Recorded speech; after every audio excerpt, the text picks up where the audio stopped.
In this tutorial, you will learn how to manually link a student's 2020 CIP Code Program to a previously reported program using the Error Resolution Report. Once you've logged on to our secure site, go to the list of all your current errors and warnings. To view linkable programs, click on the error code number 1568. Additionally, error code number 1577 will also allow you to view a student's program-level data and perform the manual program linkage if needed. Then click the Details plus sign to the left of each student record, and then scroll to the bottom of their Details record page to view the unreported program information.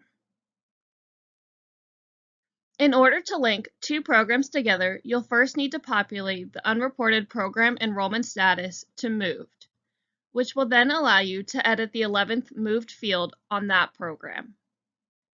From that drop-down menu on the 11th field, you'll be able to select one of the eligible unlinked new programs in which this program can be linked to. Once you have selected a program from the drop-down menu, it will also auto-populate the unreported program enrollment status effective date for you based on the program in which you are linking that particular program to.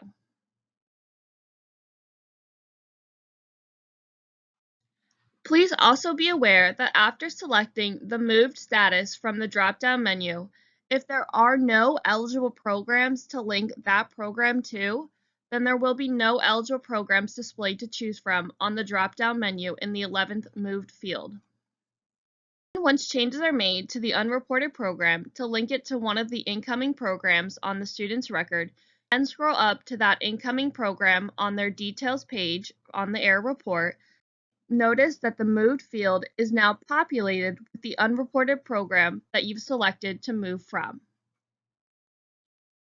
Once all desired changes have been made, click the Submit for Validation button to send the updated changes back to the clearinghouse.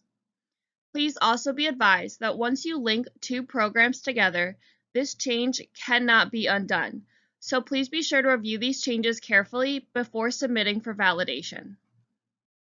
At the bottom of the page, where it lists all the students flagging the error code, there's also a link to the CIP Linkage FAQ page, as well as the NCES crosswalk table.